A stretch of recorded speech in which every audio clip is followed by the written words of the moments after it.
Hello there. My name is Catherine King, and I am presenting to you at this wonderful ELA Summit 2022.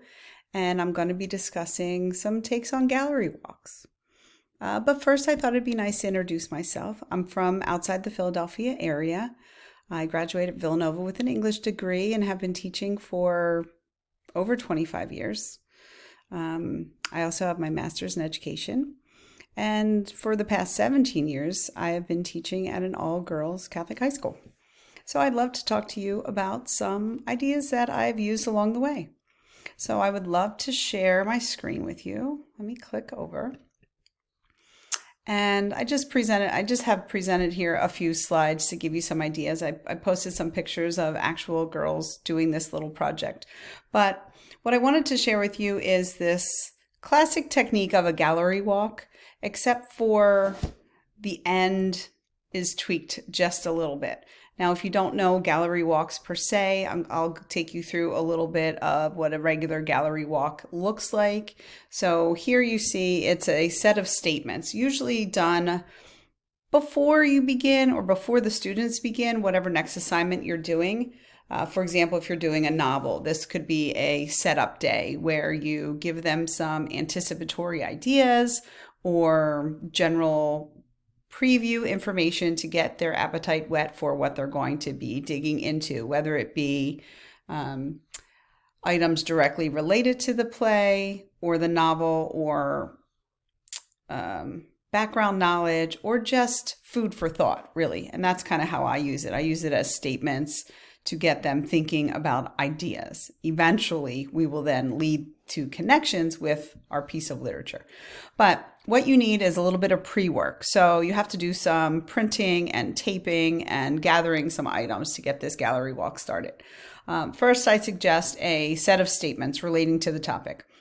You could print them. I usually print them on a sheet of paper, as you can see in this picture here, just kind of taped around the room, on doors, on boards, on windows, with some sort of statement or topic on it.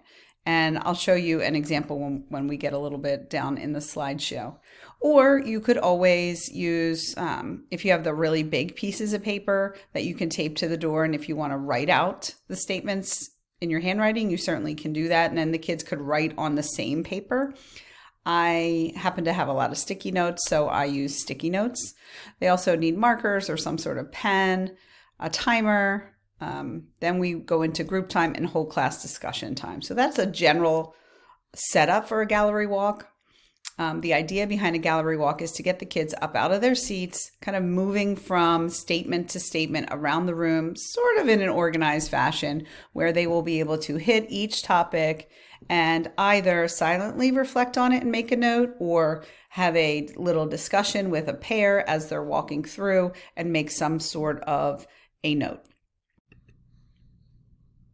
Okay, so for my version of this gallery walk, I do like the students to work in pairs or sometimes threes, depending on how many kids I have in a group, so that they can do a little preview and talk as they go, and they can kind of bounce the ideas off of their buddy as they walk through all of the stations and hit all of the statements.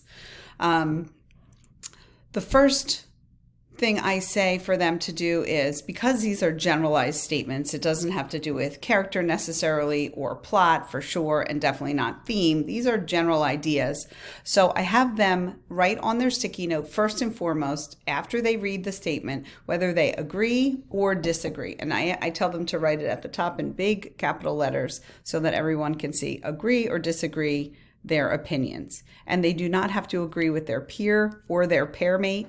They just have to answer that question. And then they can discuss, and then they can write a couple notes on their sticky paper, how they feel about the topic and why maybe they agree or disagree. And then they are to stick it to the statement. It's important that it sticks to the paper, the statement, because we're going to eventually take that off as kind of a one whole piece later down the line. As this goes on, you obviously need to give them time. I think that's always the hardest for the teacher, to sit or to, watch and wait for them to go around and discuss. I tend to stick my nose in and talk to the kids as they go. When I hear something interesting, I wander over and maybe ask them to expand for a second and kind of just engage them as they go. But I do want them to have their own thoughts. I don't want to put my thoughts or my opinions on any of their statements. Once they are finished mingling and discussing and using their sticky notes, you want to make sure they hit all the items on around the room. Then I would ask them to sit. So everybody sits with their pair or their group, and they'll have some things to say. They'll want to start talking a little bit, so you can take some questions or some comments as you go. But then I really ask them to think about for a minute which one they liked the best, or which topic they thought was most interesting or most controversial, or something they were interested in maybe working a little more with. So then I have the kids go back up as a pair and pick. I usually have more than the group number, of course. Pick one of them off the board or off the wall and take it back to their group or pair. And this is where kind of the difference comes in with a regular gallery walk. A regular gallery walk, you might just have the kids discuss. You might have them go around in a circle and tackle topics. You may go topic by topic and have some discussion. But I kind of inserted in here a gathering of data. So each group will go to the board and, they love to race around and they think it's exciting to get maybe a controversial topic or something that they don't agree with that they have to prove. So they pull one off the board. They have 5 to 8 minutes to go back to their seats and to gather the data, right? Each kid has written a sticky note and is stuck to this idea, this statement, and they need to read each sticky note, maybe take them off and organize them as their data for this statement. It is no longer a question of what they per se think on their own. They are gathering their data of their peers, whether they agreed or disagreed and why on each statement. And, like I said, the statements can vary however you want to write them. And then we go around the room in groups and present that way. So they have to present what their peers, their classmates as a whole, have decided that this statement is about, whether they agree with the statement, whether they disagree with the statement. So let me click over here. So for example, this says an action against my family is an action against me. Like I said, this dealt with Pride and Prejudice. So they all either agreed or disagreed all around here on the sticky notes. So the group then had to peel the sticky notes back, digest the information, and come up with a good argument for this item. It may or may not agree with what they put or what they think, which the feedback I get from the students is they like that actually better. They like to have to argue with themselves and they have to prove something that maybe isn't as easy to prove because they don't necessarily agree with it or not. These ideas tend to lead to very engaging discussions because everybody is settled. They have done the gallery walk, which means they have read the statements. They have had time for themselves and with a friend to process what they think about it. Now, this is the third time they're basically thinking about it and seeing it when they have their own copy of one of these statements and everybody else's response. So by the time you get to coming back to a whole class discussion, the students feel comfortable and confident with the topic. Therefore, they have way more things to say. They become much more engaged. Sometimes they're even tripping over each other to get their topic up next to be discussed. And you're really a facilitator at that point because they are engaged. I find this works every time with, I haven't done it with short stories, but I'm guessing it would work with short stories. It definitely works with novels. It can probably work with any piece of literature here, whether you do it even as a regular gallery walk or add this piece of collecting data and presenting somebody else's or a group's opinion on it a little bit differently. The girls like to hang everything we do up in the classroom on the windows. We look out into the courtyard. It's really nice. And they run these little discussion groups by themselves, which is really, really terrific. A side note here, another way you can do a gallery walk is with a novel, even the same novel. And what I have the students do, this might work after they have read it. Usually this gallery walk with the data is something previewing a novel. But if you send kids out with an independent read, or if they had to read a section or something on their own, or even a stop point in a novel that you're reading with them, I have the girls, I give them all, blank pieces of paper with nothing typed on it, and I have them write out a quote that they like. I have them illustrated. It's a nice day where they can kind of discuss and talk about quotes and write them out. And then I have them hang their own quotes around the room with their nice illustrations.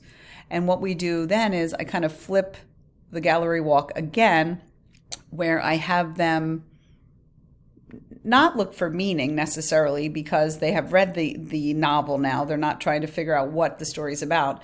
They are looking for theme. So what they can do is, as they go around and read each girl's quote as a pair, they have sticky notes again, and they're maybe writing on their sticky notes some common themes that they find. I've done this many times with In the Time of the Butterflies with honors freshmen, or The Secret Life of Bees is a great book with ninth grade to do this assignment with. And what you're going to find is that they begin to discuss the scenes, and they begin to pick up on themes way more clearly than if you just opened up a discussion blind or cold and said, let's talk about themes of the novel, and ask somebody to raise their hand, and it doesn't seem to go anywhere. Once they see all of these quotes on the board, themes start popping up. So I would have them gallery walk the quotes, picking out themes or ideas of themes. And, some kids will have different ideas. And then even take it further, you group them. You now see, okay, well, I see some themes of grief, some themes of motherhood, some themes of innocence or deception. And then we get up again and we have the kids moving and shifting and putting them in groups. Okay, all of these quotes follow the same theme of grief. All of these quotes over here follow a theme of motherhood and compassion. And then we start grouping them, and it really breaks down. And it's amazing to see how they are picking the right quotes. And by right, I mean quotes that relate to theme in some way. They're not picking irrelevant things most of the time. They don't even know that they're picking great quotes until they start seeing how they fit into the bigger picture. So I do love doing this that secondarily way, usually inside a novel when the students have read it, which is very nice. So I can share this little slideshow with you. I can certainly give you more information on either of those things if you want to contact me. I have my information on the first slide. But I just wanted to give you an overview of maybe a gallery walk in a different way that you haven't thought about it before. I really appreciate the time to be here on this PD in the ELA Summit. I love thinking about school, and I love presenting and giving other people ideas. I certainly love seeing and using other people's ideas. I hope you enjoyed this and have a great afternoon. Thank you.